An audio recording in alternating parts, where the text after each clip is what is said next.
Ashama harka fuunee akkam jirtanii kabajamtoota fi jaalatamtoota chaayinaa laayyaantu asallaa jiru jalatti argamtan nagaan kuba kartantu sinaaqa qabu siniin jechuun jaaladha. Baga jiraattanii baga eeggamtanii yoona eegdanii anis nagaa kootidha. Nagaan na bira jiru simbiras akka jiru abdii guutuun qaba. Isiniin jecha egaa gaafii koomentii keessanii qabadheen kara keessan dhufeera. Gaafii kana obsaan na dhaggeeffadhaan isiniin jechuu jaaladha. Innillee maalinni warroonni waa'ee dooraaraa na gaafattan jirtanii waa'ee dooraaraa fi wantoota odeeffannoo tokko tokko fi baankii biyya keessaa egaa warri na gaafattaniif deebii isiniif qabadhee dhufee jira. Dhugaa dubbachuu fi gizee tokko tokko wantoonni nama baay'ee mudatanis waan jiruuf barumsa irraa argattan jedhee tan yaadaa viidiyoo kana laayik sheer gochuun dagatinaa warroonni chaayinaa laayyaantoo salaatti faarawaa taatan immoo sabskraayibii godhummaatii keenya ta'an gamanumaan affeerraa kootiin isiniin jedha.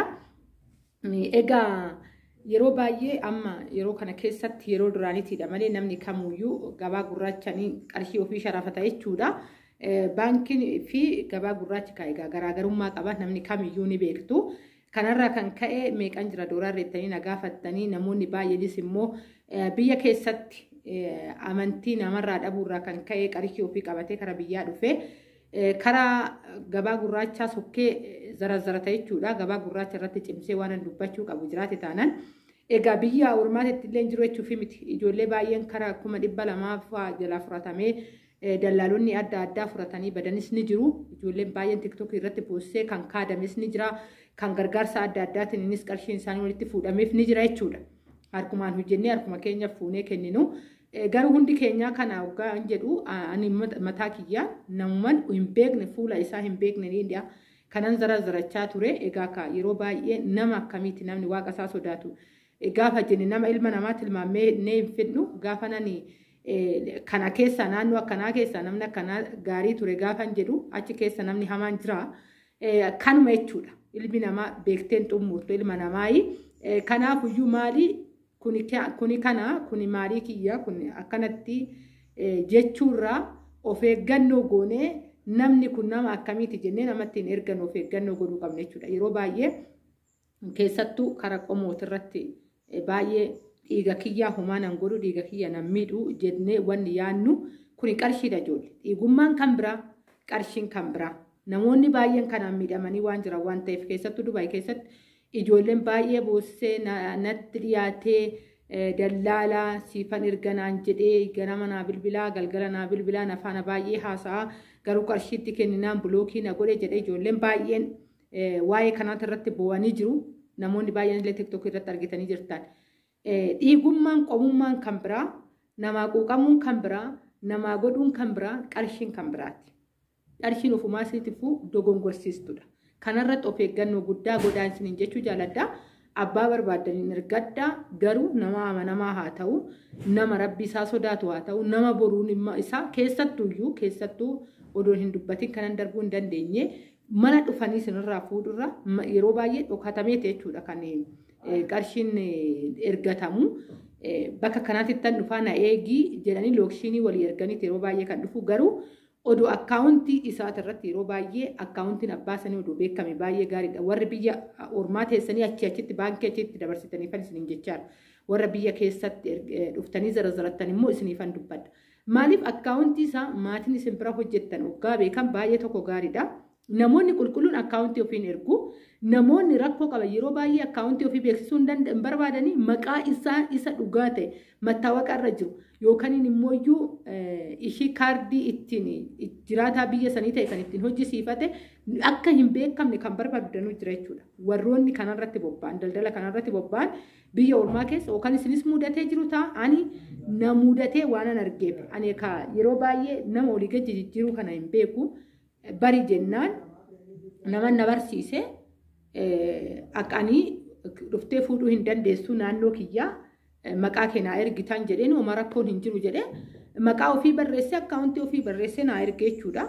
Naa ergee sirriitti dubbachuu dinna wanni isaa kaardii ID isaa footoo kaasee naa ergee jechuudha. Footoo inni kaasee naa erge maatii kiyya bira jira abbaa manaa ishee bira jira ishee bira jira bilbilli isaatillee yeroo barbaadan yeroo nani qarshii galfachuu barbaadu.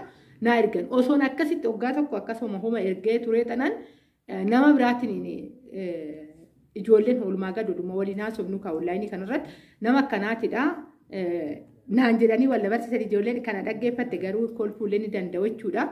Okey hin jedheeni kanarratti waliif gallee ani mana dhuftee hin fuutu kanaafuyyuu naaf ergi hin jedheeni jennaan ani kireedit kaardii kiyya maatiin akka baru hin barbaadu. Dhufeen fuudha makiinaan an qabanaan jedhe anis inuman dhaabee kanuma duraanitti na argachaa ture jechuudha. Kana maaliifan isin jechuu danda'e of eeggannoo godhaa isin jechuuf warroonni bu'aa waan jiraniif. Karaa immoo qabatanii biyya galuutti hoggaan deebi'ee ijoollee mudatee jira. Tanaan durallee dubbii kiyya keessatti dubbadheen ture yeroo wayii warroonni chaayinaalii kiyya jalqabaa dhaggeeffattan ni jirtu jedhee tayyaada. Qarshii guddaallee miti qarshii hanga tokko wayii wanni itti booletti argeetan ture jechuudha. Mucayyoo wayii boolee hoggaan jedhu gemuruukii meeshaa baasuu deeme argeetu iyyuu jira. Maal jette ishee suni ani birrii qabadhee tan dhufee jette. Achi meeshaa baafachuu dhufte ilaali. Kisaaraa meeqa galte ishee sun birrii biyya keessatti hoggaa zarazzartan seeraan ala gaafa zarazzartanii mana baankiitti miti dhaqanii kan isinii kennan jechuudha. Haga kanan qaba jetteetti mita haga keessan lakkaanii sii kennanii sitti kennanii makiinuma keessa teessaa dhufanii harkatti sii kennanii keessanillee feestaaluma keessa gootee kennitaaf jechuudha. Kanarratti baay'ee of eeggannoo godha. Dhugaan isiniin jedha kana gubbaarratti of eeggannoo guddaa isin barbaachisa. Callistanii nama boru qabamuu hin dandeenye. Hin galtee haa ta'u baay'ee miti garuu biyya keessatti si dhukkubsa. Achi teessellee miti yookaan qarshii ji'a tokko ta'uu danda'a gaafa achi teesse garuu asitti qarshii san abdattee dhuftee asitti birriin 10 yoggaa si jalaa baddu si guba jechuudha. Maaliif achitti hojjettee abdii qabda ji'a dhufu hin argatta. Asitti garuu gana hojii argachuuf bu'aa ce'ii meeqa keessa dabarta ofirraa baasta malee wanti sitti dhufu hin jiru. Baay'ee gatii si baasisiisa biyya keessatti waan ta'eef 28 homuu waraqata malee homtuu keessa hin jiru.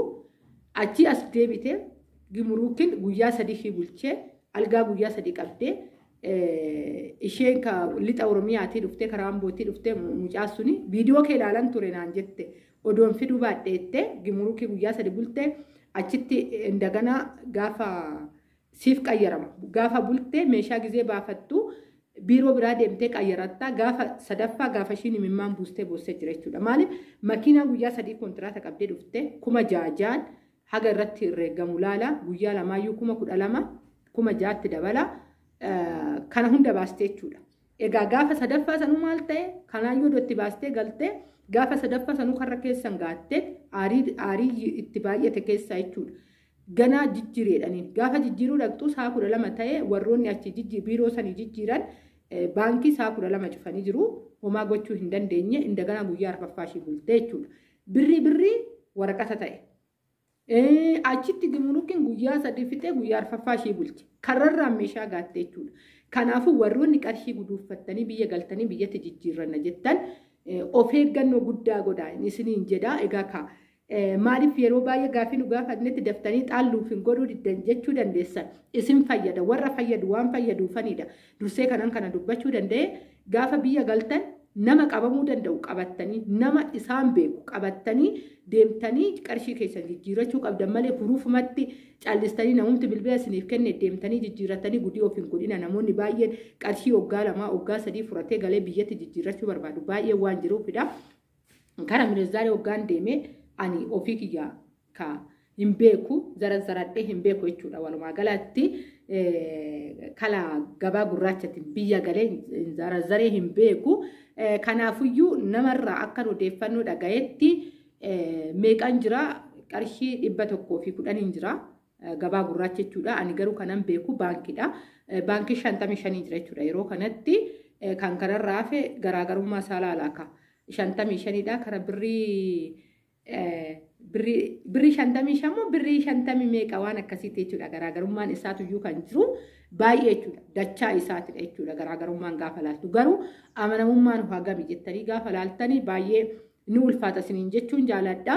Kanarratti of eeggannoo guddaa godhaa warri biyya keessa ala teessanii biyyattan qabadhee galattanii gabaa gurraachi meeqaan jira biyyaan jettan kisaaraa akkoo hin galchine achi teessanii osoo sirreeffattanii keessattuu warra akkaawuntii qabdanii warri akkaawuntii hin qabne immoo akkasumatti dooraara keessan baankii irratti galfattanii baankii biyyaatti irratti galfattanii asii suuta jettanii homaa isin jalaa hin ta'u suuta jettanii infoormeeshinii barbaaddatanii nama amanamaa iddoon isaa beekamuu danda'u borullee kan gaafatamuu danda'u qabattanii akkasitti deemtanii suutan waan keessan sirreeffachuu ni dandeessu isiniin jechuun jaaladha.